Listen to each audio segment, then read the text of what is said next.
Morgan Uber here with the Big 12, and it's always a great day when I get to be alongside ESPN analyst Fran Fraschilla. Fran, great to have you talking Big 12 SEC Challenge, 10 great matchups to look forward to on Saturday.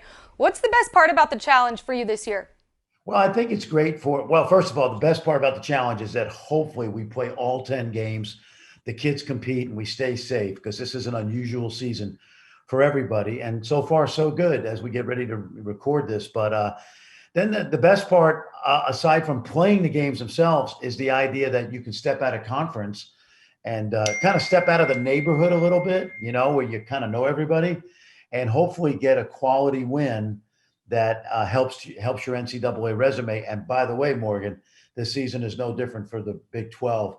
We're looking at 6, 7 teams so far out of 10, who knows, maybe 8 that can play their way into the field.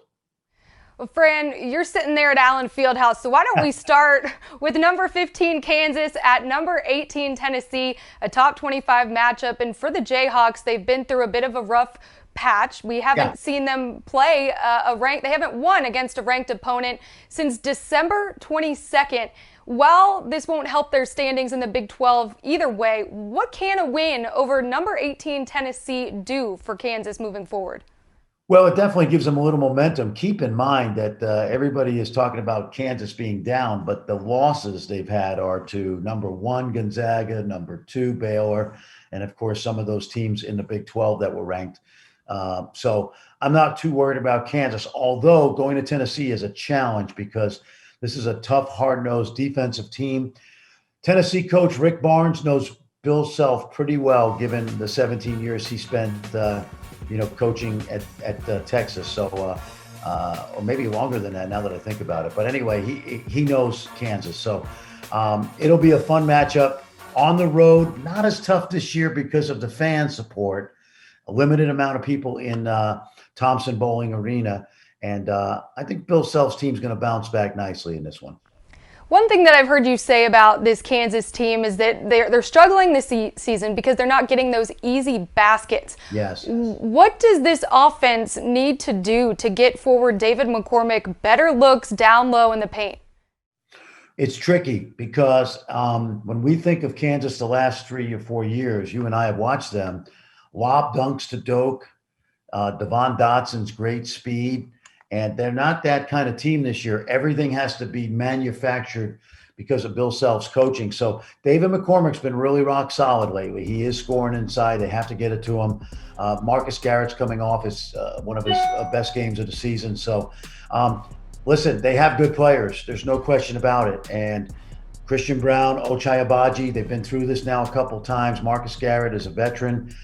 They're going to be fine. It's just that when you play in a league like the Big 12, especially this year for Kansas, without having that All-American or two, they're a little more human than they've been the last couple of years. And so every game is a street fight. From Knoxville, Tennessee to Norman, Oklahoma, this matchup features 2 teams that could have been considered preseason dark horses in their respective conferences. Number 9 Alabama taking on number 24 Oklahoma. Fran, the Tide, they are rolling right now. They're number 1 in the SEC in large part because they're the top 3-point shooting team in the conference.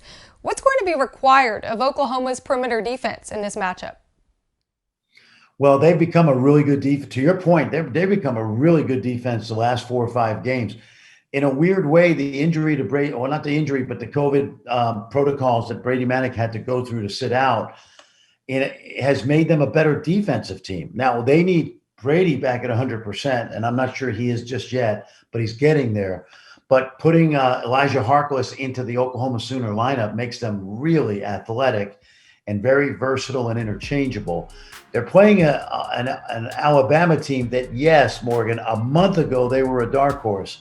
Now I think they're the favorite because they have come out of nowhere. Really talented. They shoot a lot of threes. They get dunks at the rim. I think this is the biggest game of the challenge for the Big 12 because Oklahoma's played so well, and if they can knock off what is perceived to be one of the hottest teams in college basketball, it just adds to an already stellar resume. Remember, Alabama has to guard Oklahoma too, and this is an Oklahoma team with a coach who really understands how to get his guys quality shots. Austin Reeves has been terrific lately. Daevion Harmon, terrific. I mentioned Harkless, and now the Sooners got to hope that Brady Manick rounds back into form. You mentioned the Sooners guard Daevion Harmon. While Manick was out with COVID, he emerged having two 22-point games. With his versatility of being able to play positions 1 through 4, what does he really add to this fast-paced, open-style Oklahoma offense? Well, he's made a great adjustment. He was the point guard last year, and all they did was flip-flopped. Coach Kruger flip-flopped Austin Reeves and Daevion. So Daevion now can concentrate on scoring and not just setting everybody up. And he's really comfortable in that role. By the way, the 22 points in the win over Kansas came a day after his 20th birthday. So happy birthday, D, if you're watching.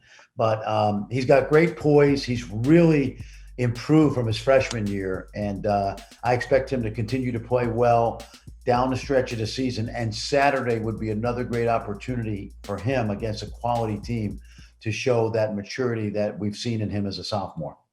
Moving on to our third marquee matchup of the day, number 5, Texas at an unranked Kentucky. Kentucky, they were ranked 10 in the preseason poll, and now it's Texas that's clawed their way up there into the top 10. With the Longhorns on Tuesday, we saw them without 2 of their key starters, forward Jericho Sims, guard Courtney Ramey, and also forward Brock Cunningham. And plus, they were without their head coach Shaka Smart, all due to COVID-19. What do you know about their status to return to play? Well, I don't think Shaka's going to coach Saturday. I think Brock Cunningham will be in uniform. Ramey and Sims, I think right now is a day-to-day situation. So if Texas goes into this game in Lexington, much like they did Tuesday night, they're going to be shorthanded. And despite the rankings and the Kentucky being unranked, this becomes a very tough game for Texas. Now, they still have quality players, as we saw against Oklahoma. And a win in Lexington shorthanded would not only boost their morale, but it would certainly add another feather in their cap. Maybe I'm mixing metaphors here, but on their NCAA resume. I don't think you can have a feather in the cap on a resume. But anyway, it really would help them. I think like everybody in college basketball this year, Morgan, when you have this issue with the COVID protocols, you just have to get through it. And everybody knows that Texas is one of the best teams in the country this year. So going to Kentucky is a huge challenge shorthanded, but it's also a huge opportunity for guys like Kamaka Hepa and Chase Febris, who's back now in the lineup, and Royce Ham and Matt Coleman to show America what they're about. And what we saw on Tuesday was a gritty, tough team that almost knocked off Oklahoma. They'll have the same challenge on Saturday against a Kentucky team that is under 500, but still has great talent. Finally, the game of the day, in my opinion, partially because you're on the call, Fran, that's Auburn at number 2 Baylor. Baylor Bear Davion Mitchell gets the opportunity to host his former team. Speaking of guards, the Auburn Tigers have a phenomenal freshman star in Sharif Cooper. He's transformed this Auburn offense, averaging 22 points a game. What's it going to take from the Big 12's top defense to slow him down? Well, I would say same old, but they're also going to be challenged by, I think, the best guard they'll have played all season, in my opinion, in Sharif Cooper. He's only played 6 games for the Tigers, but to your point, and you're exactly right, he's transformed them to the point where, despite their 10-7 record, they're 4-2 with him. And I've talked to a couple of SEC coaching friends of mine who say Auburn might be the second or third best team in the SEC right now, behind Alabama. So a great challenge. I kind of think it's the game of the day on ESPN, and partly because Boot Shambi and I are on the game. But in all seriousness, Davion Mitchell left Auburn in great standing. Coach Pearl loves him. Davion was playing behind 2 junior guards, and he wanted to get a chance to start. And his career is unbelievable at Baylor. 33 points in his last performance against Kansas State.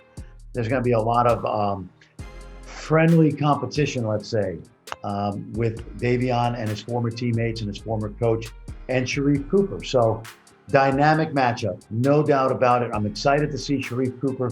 NBA scouts not only are excited to see him against this elite backcourt, but they're excited to see how Jared Butler and Davion and Maceo Teague continue to develop, because I think we're going to have 4 or 5 or 6 or 7 NBA prospects on the court on Saturday at 3 o'clock Central Time on ESPN. and it's going to be a great matchup. The Farrell Center, even with the COVID protocols in place, it's going to be rocking in there. Really It looking will forward. be. Yes. Really looking forward to watching that matchup. Fran, it's prediction time. I'm putting you on the spot here. The Big 12, out of the 10 matchups, how many do you expect them to win? I see 6-4 Big 12. It's not going to be that easy, but I see 6-4 Big 12. Kansas going to Tennessee is a big game for the Big 12 because Kansas is both teams are kind of struggling a little bit, but I think if Kansas can go on the road and beat a Tennessee team that's lost two in a row, it would be a nice accomplishment for them and for the league. And I'm seeing 6-4, which means that the Big 12 will continue this little bit of dominance because the SEC has got some really good teams. But we're going to have great competition, which is what we expect every end of January, and hopefully the Big 12 will pick up some quality resume builders for the NCAA resume.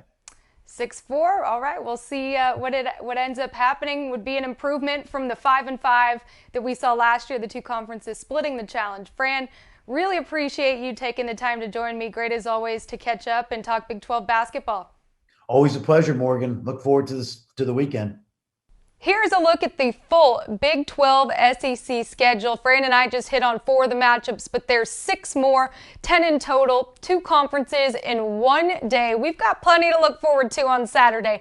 The first games, they tip off at 11 a.m. Central, and the challenge takes you all the way through to your Saturday night. The final game, Texas at Kentucky, 7 p.m. Central. All of these games will be featured on the ESPN networks. That's ESPN, ESPN2, and ESPNU. If you need another look again at that full schedule, you can get it on the Big 12 website at big12sports.com, or it's also on social media. Follow the Big 12 on Twitter, Facebook, and Instagram. Enjoy your full Saturday of the Big 12 SEC Challenge, everybody.